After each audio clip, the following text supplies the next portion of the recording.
Muy buenos días, ya hoy es domingo 17 de agosto. Así que ya, como dice, entramos en una cuenta regresiva. ¿Por qué? Porque estamos nosotros a 17 de agosto, es decir, más de la mitad del mes. Hoy es domingo,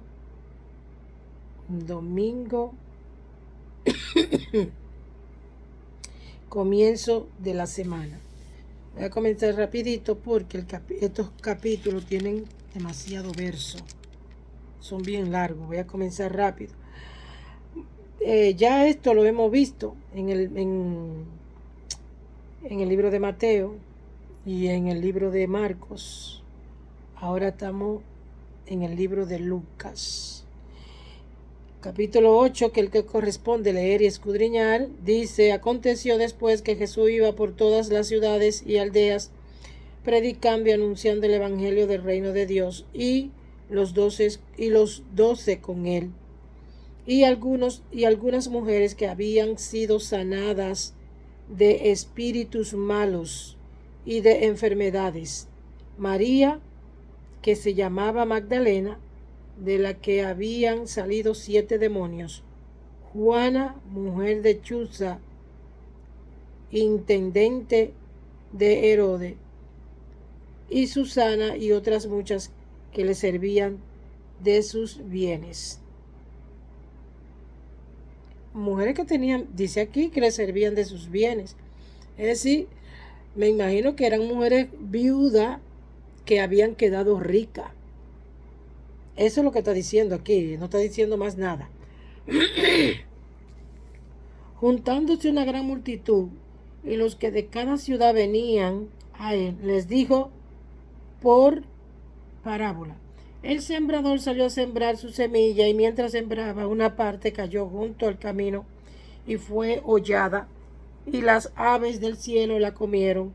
Otra parte cayó sobre la piedra, y nacida se secó porque no tenía humedad.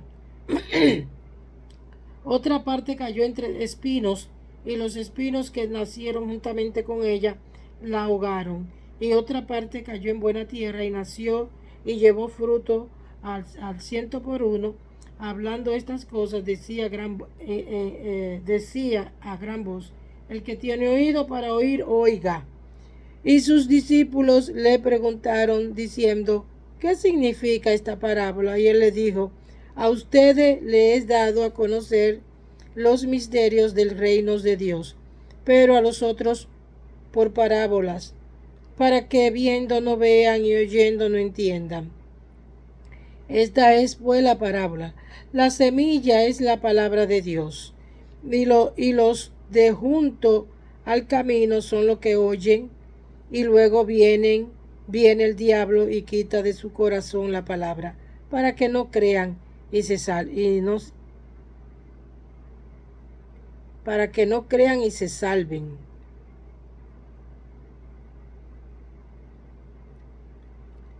Hago paréntesis aquí porque aquí hay un error. Lo voy a leer otra vez para que usted vea los errores que se cometen, y los errores también que uno comete también leyendo. Vamos a ver. Y los de junto al camino son los que oyen, y luego viene el diablo y quita de su corazón la palabra, para que no crean y se salven. Es decir, para que no crean y no se salven. Así era que debería de estar redactado. Porque ¿cómo se va a salvar el que no cree? Se da cuenta de los errores que hay. Aquí hay un error de escritura. Hay un error aquí. Porque cuando usted lo lee, la misma lectura le da la interpretación de que no se van a salvar, para que no crean y se salven. Es decir, ¿cómo una persona que no cree se va a salvar? Se da cuenta de las estupideces. Para que no crean y no se han salvado. Porque la lógica Y las escrituras me dicen a mí que para tú salvarte tú tienes que creer en Dios, tienes que creer en su palabra, ¿verdad? Entonces, aquí te está dejando entender que, que el que no crea se salva, para que no crean y se salven. Mire qué disparate. Eso es un disparate aquí. Pero yo le doy gracias a Dios que me ha dado esa capacidad para entender y mirar los errores. Porque nosotros cometemos errores, muchísimos errores. Lo importante es usted saberlo. Porque ellos vienen, los brutos, la gente bruta, que es lo mismo que el estúpido, pero el bruto viene y lee esto y lamentablemente se queda, hace lo que dice ahí, y se creen, ellos se creen que ellos van a ser salvos, sin ellos creer. Bueno, los de sobre las piedras son los que, habiendo oído, reciben la palabra con gozo, pero estos no tienen raíces. Creen por algún tiempo y en el tiempo de la prueba se apartan. La que cayó en los espinos son los que oyen, pero yéndose son ahogados por los afanes y la riqueza y los placeres de la vida. Que eso es la mayoría. Y no llevan fruto. Mas la que cayó en buena tierra, estos son los que con corazón bueno y recto retienen la palabra oída y dan fruto con perseverancia, es decir, perseverar. Perseverar es continuo, algo continuo. No es que, ok, yo perseveré en aquel tiempo. No. A mí, y salir de la religión, a mí no me apartó de Dios.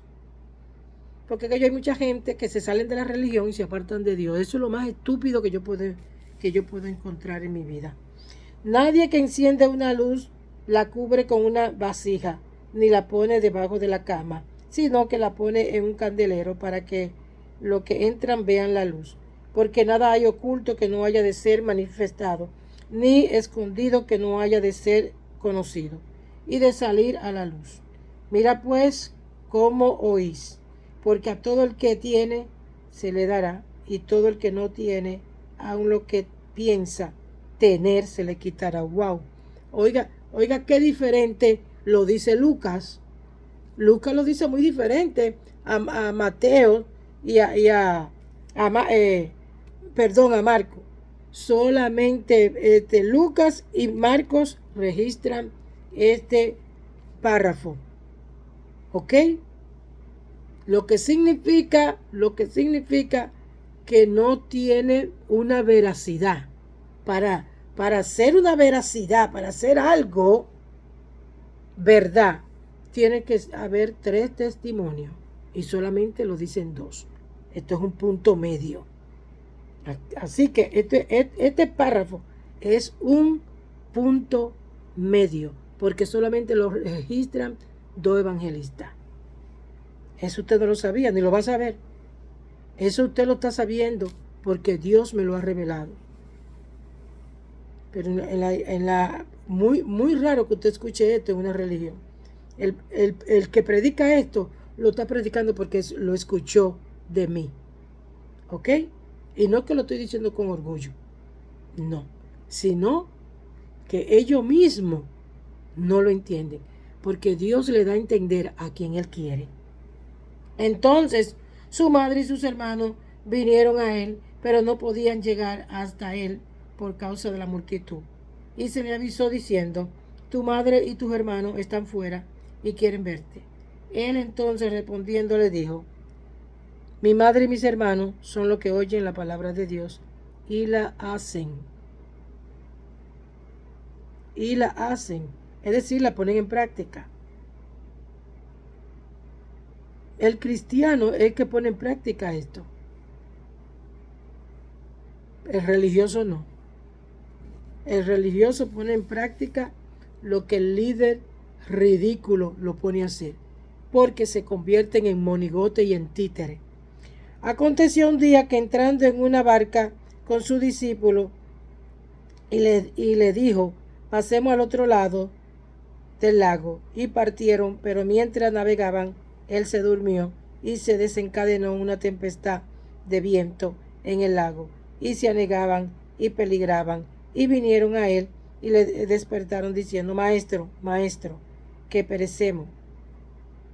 Despertando él respondió al viento y a las olas, y cesaron, y se hizo bonanza. Y les dijo, ¿dónde está vuestra fe? Y atemorizados se maravillaban, y se decían uno al otro, ¿quién es este que aun a los vientos y a las aguas manda y le obedece?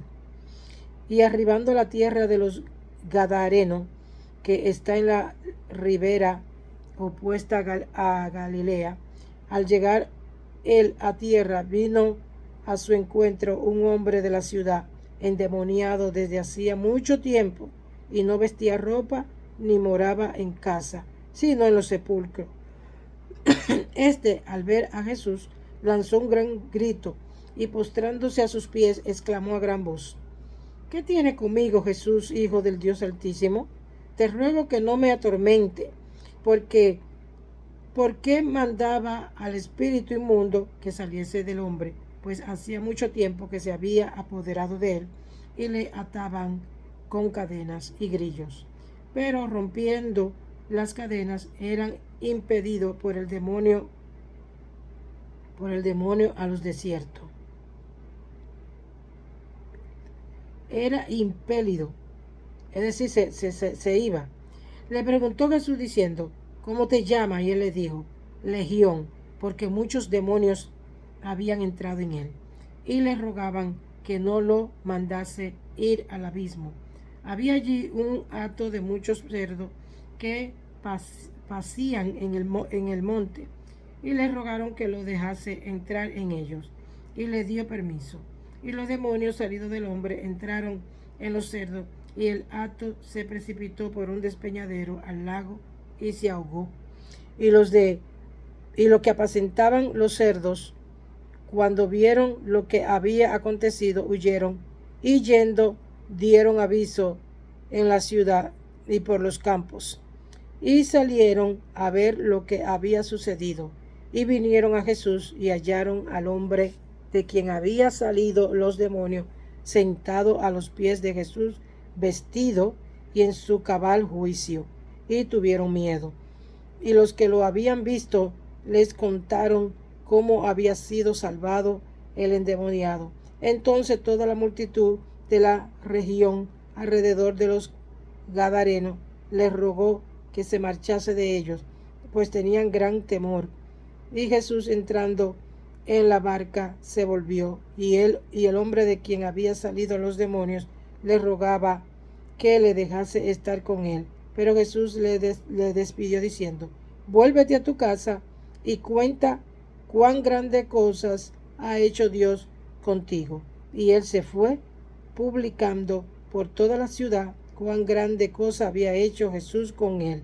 Imagínense qué terrible esto. Esto no es fácil. Un hombre con muchísimos años endemoniado. ¿Qué usted cree que podía pensar la ciudad?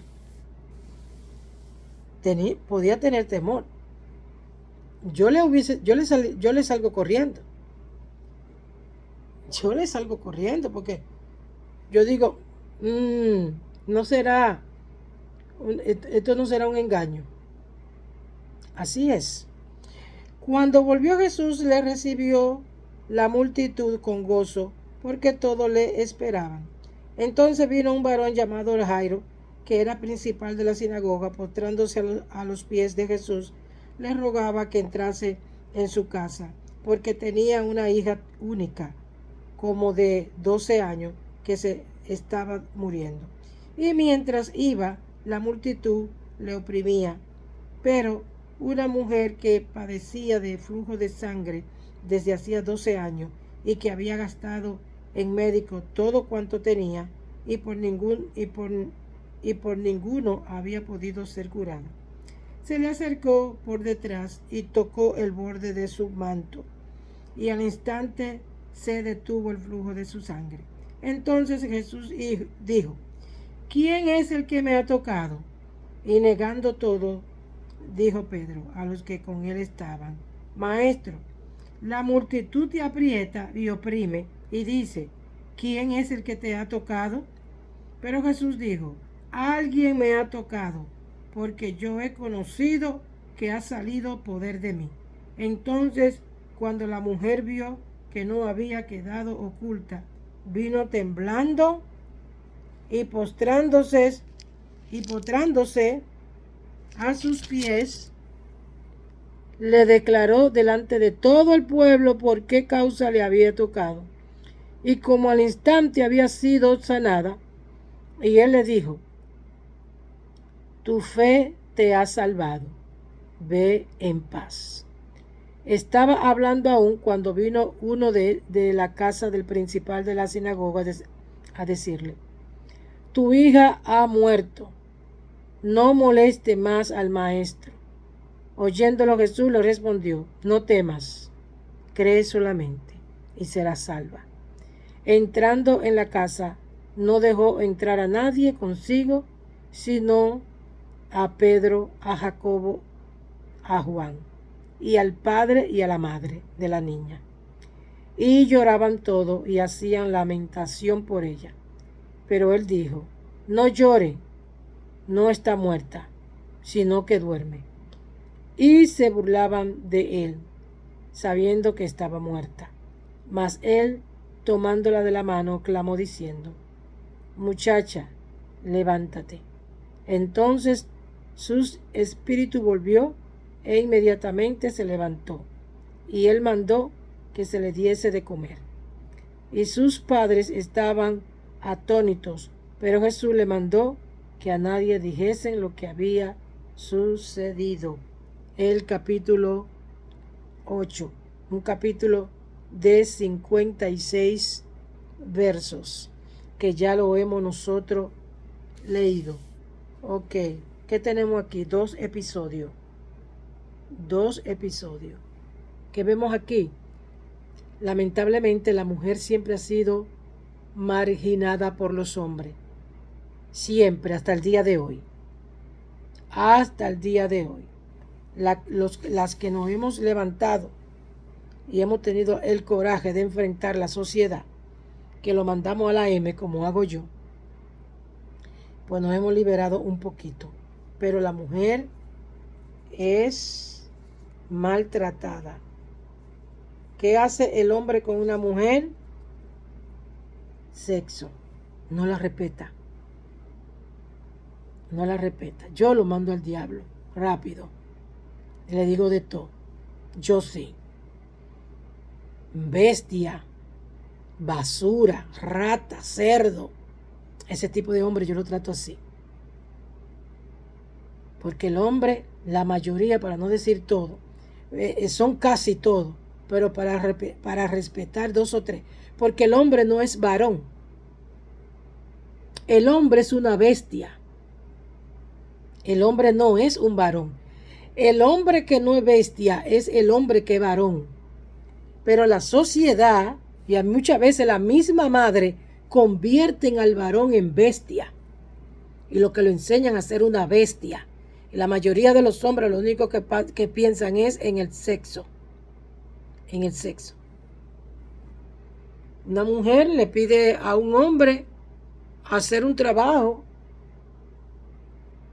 Claro, tú le pagas, pero ellos lo que piensan en el sexo. Quieren que tú le pagues con sexo. Son así de bestia. Porque el hombre es una bestia, 3 veces una bestia. Es el hombre. La religión le ha metido a los ignorantes que la bestia es Satanás. No, la bestia es el hombre. El hombre es una bestia. El hombre es tan bestia que hay hombres que no respetan ni a su propia madre. No respetan una prima, no respetan un hermano, una hermana, una tía. Son una bestia. El hombre es una bestia. Y para que el hombre deje de ser una bestia, una basura del infierno, tiene que meterse con Dios 100%. Tiene que ayunar, tiene que entender la palabra, porque no es fácil. El hombre que llega a ser un varón se aleja de la sociedad. Se aleja de la sociedad. Porque lamentablemente la sociedad, que alguien dijo por ahí, la suciedad. Hay gente que vive por la sociedad. Ellos hay mujeres que ellas no salen de un salón por la maldita sociedad. Ellos hay mujeres y hombres, ellos hay hombres que tienen una o dos mujeres por la sociedad. Mira los estúpidos que son, porque son bestias. Y la bestia no razonan. Que Dios te bendiga.